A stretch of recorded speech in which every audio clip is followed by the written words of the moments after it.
الحمد لله لما غرد البلبل وصدح، وما اهتدى قلب وانشرح، وما عم فينا سرور وفرح. الحمد لله ما ارتفع نور الحق وظهر، وما سال نبع ماء وتفجر، وما طلع صبح وأسفر.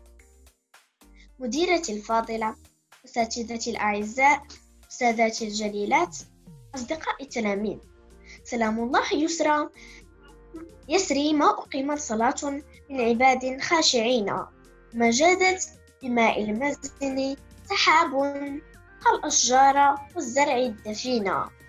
سلام عاطر له أريج من الأعماق يعبق ياسمينا. سلام الله نهديه إليكم مع الإشفاق ممزوجا حنينا. بعد هذه الكلمة الافتتاحية سنقدم لكم فقرة الأخبار مع التلميذ يحيى الزهيري، فليتفضل مشكورا. فقرة الأخبار. إقلاع تاريخي للصاروخ الأمريكي سبايس إكس. حلق رائدا الفضاء الأمريكيين روبرت بيلكن ودوغ هورلي السبت من مركز كينيدي الفضائي بصاروخ سبايس إكس التابع لأول شركة خاصة عهدت إليها وكالة الفضاء الأمريكية ناسا تنفيذ مهمة تاريخية، حيث أقلع الصاروخ فالكون 9 التابع للشركة التي أسسها إيلون ماسك في 15 و22 و19 و22 بتوقيت غرينتش من دون أي مشاكل في الدقائق الأولى للعملية، وفق ما ظهر في نقل مباشر لوقائعها من جانب ناسا. وانفصل الجزء الأول من الصاروخ كما هو مقرر بعد دقيقتين من الإقلاع بسرعة ناهزة 4000 كيلومتر في الساعة، فيما وصل الجزء الثاني حامل الكبسولات كرو دراغون باتجاه المحطة الفضائية الدولية. دمتم في رعاية الله.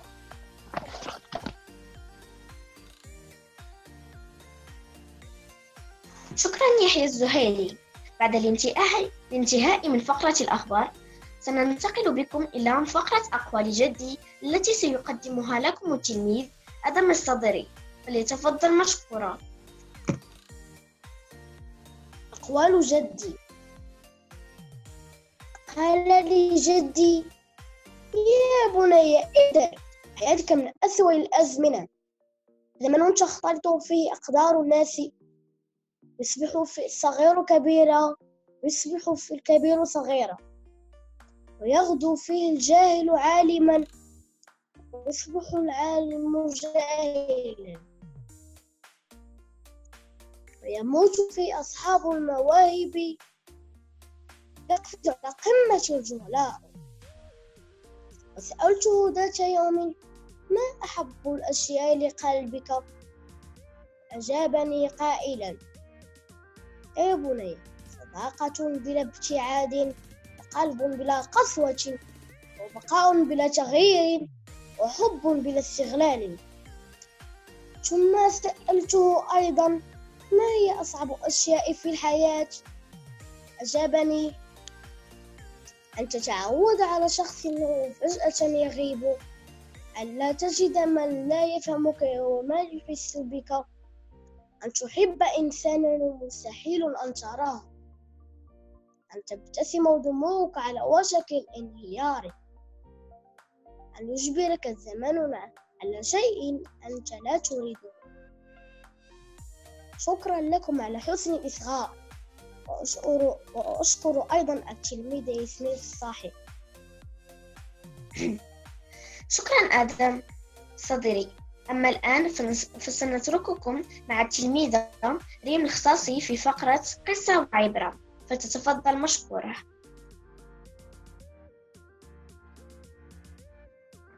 قصة الأبرص والأعمى والأقرع.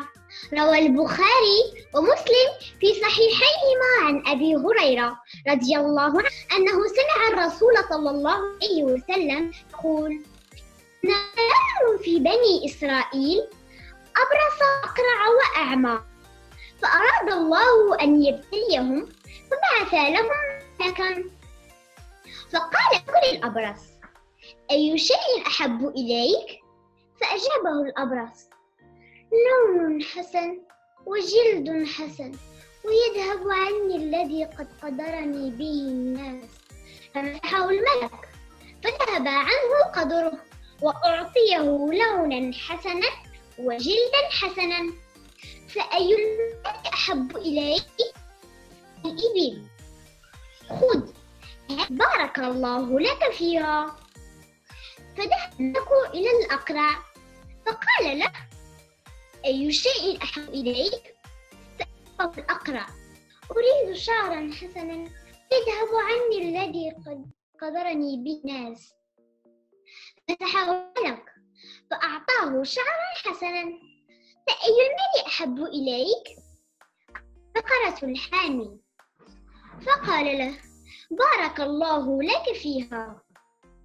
فذهب الملك عند الأعمى فسأله مثل صاحبيه فأجابه الأعمى: أن يرد الله لي بصري فأبصر به الناس. فمسحه الملك فرد الله له بصره. فأي المال أحب إليك؟ الغنم. هذه شاة ولود بارك الله لك فيها. فصار لكل واحد منهم واد من الإبل والبقر والغنم.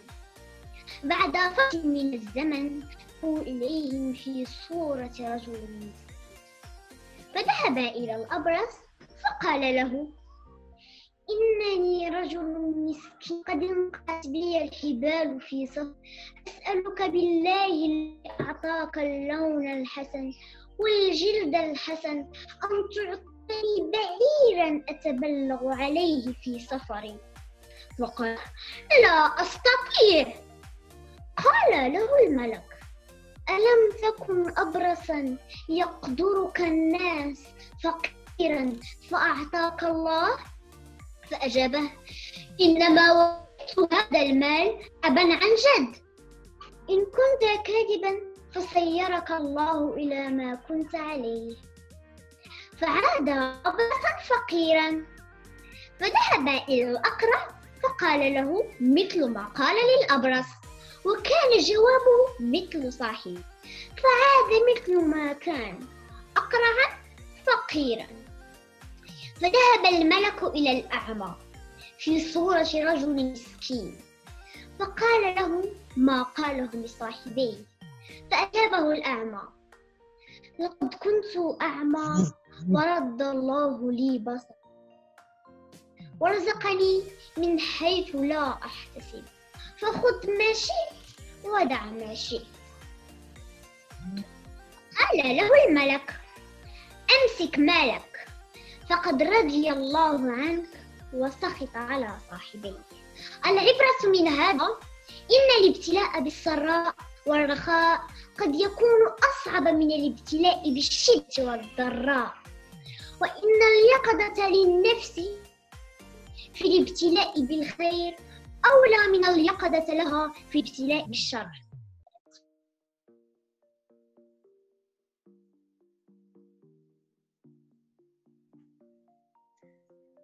شكرا ريم الخصاصي.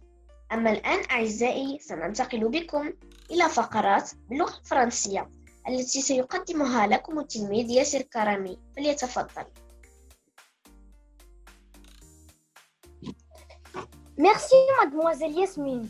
Chères auditrices, chers auditeurs, ici c'est Yasser Karami et vous êtes à l'écoute de GS4 Radio. Il m'échoit l'honneur de vous souhaiter la bienvenue sur les ondes de notre radio scolaire. Sans plus tarder, nous passons à la première rubrique. Actualité avec le présentateur Youssef Adaniaoui. Merci Yasser pour la présentation. Alors que le coronavirus ne cesse de se propager dans le monde, de nombreux pays ont pris la décision de confiner leur population. La Chine a été l'un des premiers d'appliquer cette mesure. Rapidement, les effets positifs ont été constatés sur l'environnement. Une eau transparente dans les célèbres canaux de Venise depuis que l'Italie est en quarantaine à cause du coronavirus. Les milliers de touristes qui en temps normal envahissent les canaux ont disparu. Les bateaux à moteur ne circulent plus, ce qui entraîne une forte réduction de population, comme l'atteste le retour des poissons dans les canaux dans différents ports du monde. Réduction de la population atmosphérique. Ces eaux propres ne sont qu'un exemple de conséquences du coronavirus sur l'environnement dans de nombreuses villes du monde entier. Les rues se sont vidées de leurs voitures et de leurs passants. Les usines ont fermé, de nombreux vols ont été annulés. Résultat, une baisse significative des émissions de dioxyde d'azote. Merci de votre attention.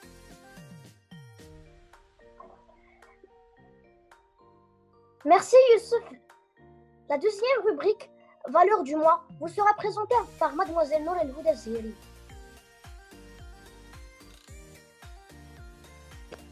Merci Essir. Bonjour chers camarades. Parmi le projet pédagogique de notre école, le projet des valeurs qui consiste à favoriser le développement de certaines valeurs, important dire primordiales dans l'éducation des enfants, pour vivre et s'épanouir en harmonie avec les autres. Aujourd'hui, j'ai choisi de vous parler de la responsabilité de soi, car pour vivre dans une société harmonieuse, chaque citoyen doit être responsable de soi. Alors, qu'est-ce que c'est que la responsabilité de soi? La responsabilité de soi, c'est d'être responsable de ses actes, être indépendant des autres, prendre en charge ses besoins, connaître ses droits et connaître ses devoirs. Alors, nous les enfants, nous devons connaître aussi comment être responsables. Mais comment? Alors, il se commence dans notre chambre. On doit se réveiller tout seul, ranger notre chambre et faire nos devoirs. Et à l'école, on doit respecter l'environnement de notre école et de notre vie. Et respecter nos camarades et nos professeurs. Faire attention à l'explication de nos professeurs. Alors, j'espère que tout le monde va être responsable et merci. Merci infiniment, Mademoiselle Nour El Houda. Maintenant, on passe à la dernière rubrique, leçon que j'ai apprise avec Mademoiselle Ghalia Aristide. Merci Yassir. Bonjour à tous. Je vais vous présenter la synthèse de leçon de grammaire qu'on a étudiée à distance intitulée le complément du nom. Alors, il donne des précisions sur le nom.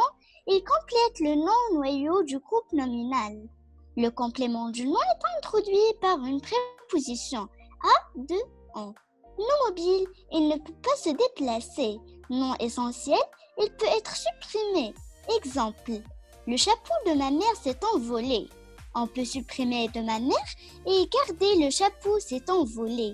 Un complément du nom peut être un nom propre, un adverbe, un groupe nominal, un verbe à l'infinitif.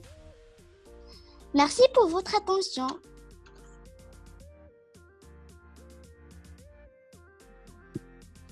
Je te remercie vivement, Mademoiselle Ghalia. Chers fidèles auditeurs, notre émission touche à sa fin. J'espère qu'elle vous a été utile et que vous avez passé de bons moments avec nous. Nous vous souhaitons une bonne fin de semaine. N'oubliez pas de respecter les gestes barrières pour lutter contre la propagation du Covid-19. À bientôt. Merci Yassir et merci à tous les participants. Vous étiez vraiment magnifiques. Bravo. Merci également à Monsieur Yassine